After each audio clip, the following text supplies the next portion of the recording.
2 sounds until almost the middle of the night in a really complicated algorithm, but Houston finally knows their opponent in the third day of the Players Era Invitational, the Notre Dame Fighting Irish.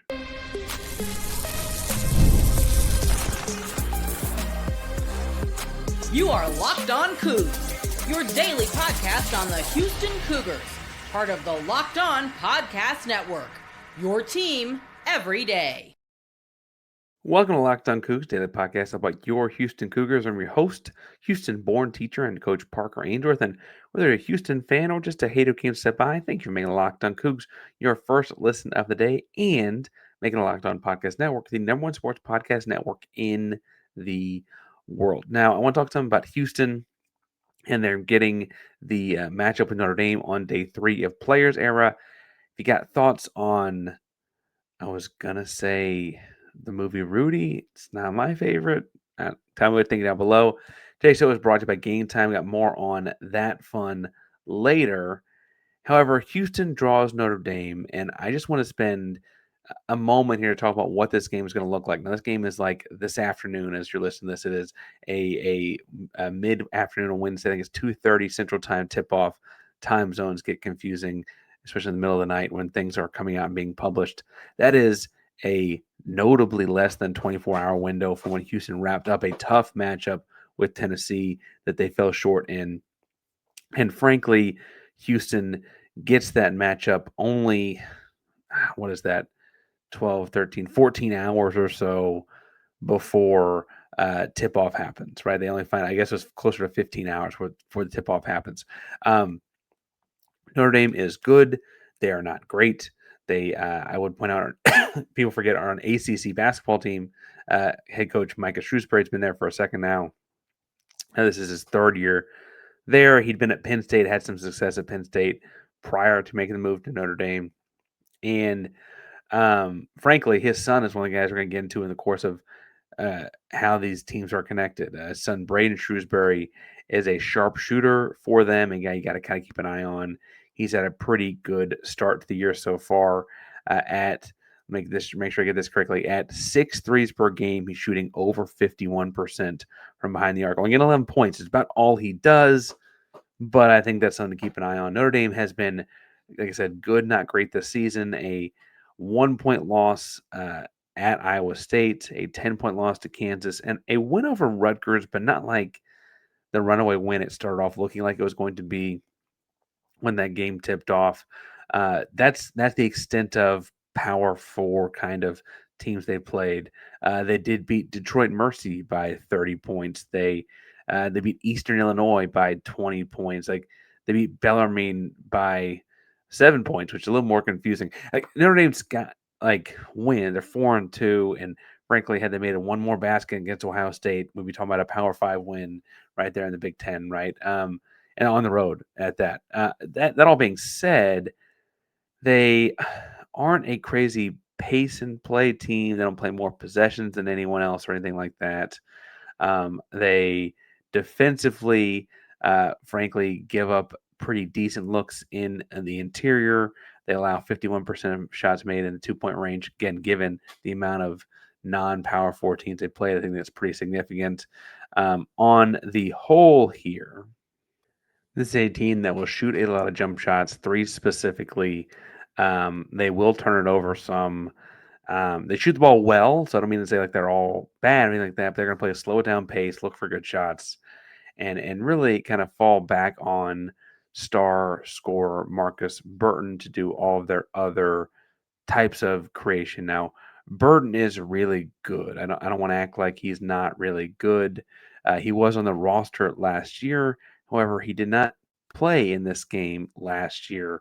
He actually I believe, just gotten hurt right before that and missed some time last season.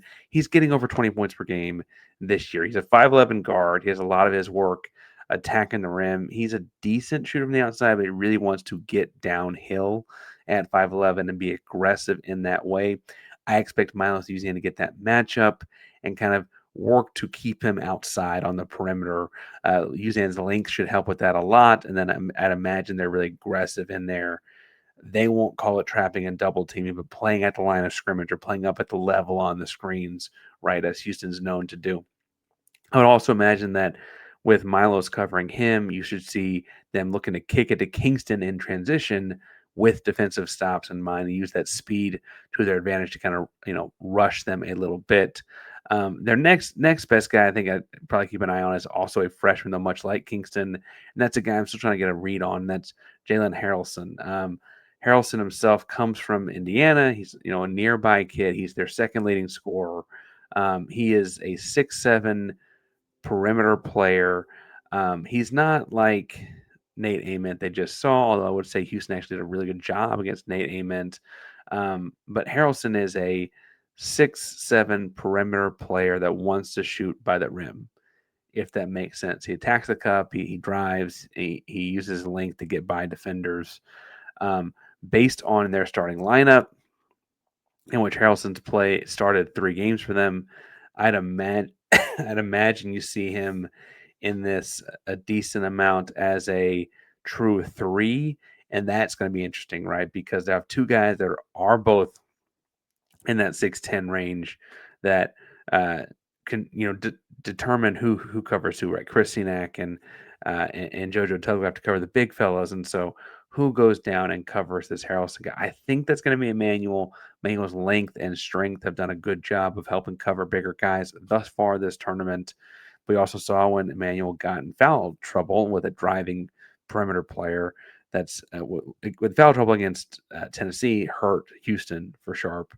And so if Sharp's foul trouble would be persistent against another big wing, might have other problems in this one. I will say that one thing that's interesting about them to me is they don't seem particularly deep as far as talented basketball players go. I think they've got, like I said, that Markus Burton guy is not a guy I'd kick out of my gym if I'm a coach, right? I just don't know that like Carson Tout is one of their starting forwards. He's going to get a bunch of rebounds at 6'7", 6'8". He's a big, strong guy, not quite that that guy that would just weigh 260 pounds. Houston played against Tennessee carry, but he's a bigger, stronger guy, and was an all Big Sky guy at North Arizona. He's coming to Notre Dame, kind of leveling up his basketball, and I bluntly think that both of Houston's bigs can make that guy look silly in terms of speed and athleticism. So I don't mean this to be dismissive or whatever. I also thought Houston beat Tennessee, and they didn't, right? But this is a game that not quite like Houston beat Notre Dame a year ago because they didn't have Markus Burton on the floor. I would anticipate them being able to take care of business and kind of get things back on track. They also, for what it's worth, should empty the chamber, so to speak. They have a long break between this one and then their game on December 6th with Florida State, and so I think that is a no holes barred kind of move for Houston in this one. I mentioned I think that Burton gets a Milos Uzan coverage. I mentioned that I think that means Kingston Flemings gets that ball on transition and other game planning kind of things. I wonder if you see, and I've been clamoring for it some, not super like hardcore because I trust Sampson and company. I wonder if you see Houston go to a 4 perimeter player lineup more, even with Sinak not on the floor. So obviously with Sinak on the floor, they do that a lot because they can do it without having to do anything different, right? Because he can go inside and go outside. The versatility of him is why he's a top 10 pick. I wonder if they'll bring in a McCarty, a Ramon, or a Harwell, or someone to play a small ball 4 and kind of put it on the perimeter and use that size because they go that's I mentioned 6'7", 6'8", 225-pound guy. They have a 6'10" guy.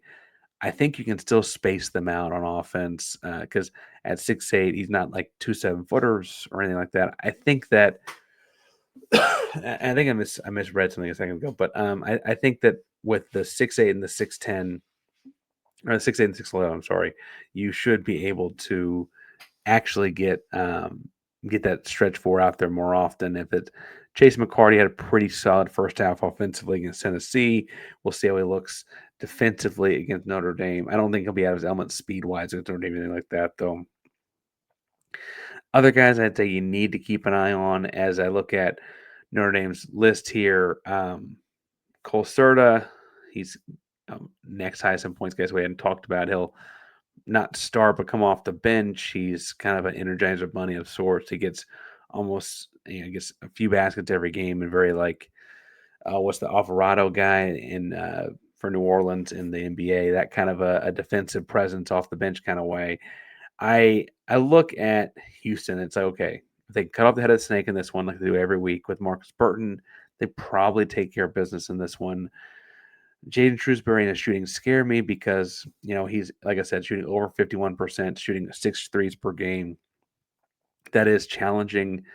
I trust Kingston Flemings to cover him. He's not like an outsized Kingston Flemings or anything like that. He's not going to take him down on the block and beat him up. There's none of that kind of stuff out of it. I think that's just about can Flemings lock in, right? And I think that he will and be fine. I think Houston should get this one and get back home with that first loss this season, but also some learning experience had in Las Vegas. I want to talk about you with it afterwards as well. Before we get too far, I do remind you that today's show is brought to you by our buddies over at Game Time. Best place to get in on the action.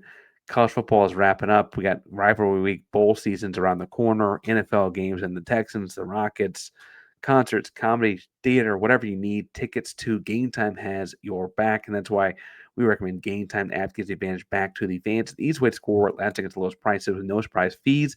What you see is what you pay. If you pull up Game Time right now, you get in the door for Houston at Baylor and McLean and Waco for $11. You can get lower bowl in the end zone for $25. This is an easy game to get to if you're going to go to a road conference game. It's as easy as it's going to get and as cheap as it's going to get, and that's through our buddies at Game Time. Tickets credit buying college football tickets with Game Time down the Game Time app. Create an account, use code Locked On College for $20 off your first purchase. Terms apply. Again, this promo code Locked On College, LOCKEDONCOLLEGE for $20 off. Swipe, tap, ticket, go, download Game Time today.